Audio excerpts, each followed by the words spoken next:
That's what a Merlin sounds like. This particular airplane was delivered in 1945 to RAF Manston. It was built at the Castle Bromwich factory of Vickers Supermarine in Britain. Here comes John again from the East End. Gear down.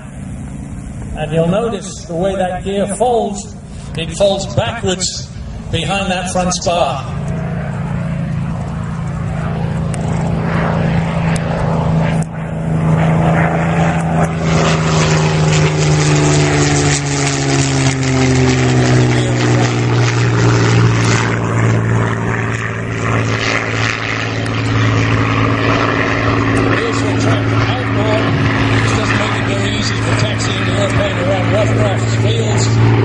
But it did make it a very efficient structural airplane.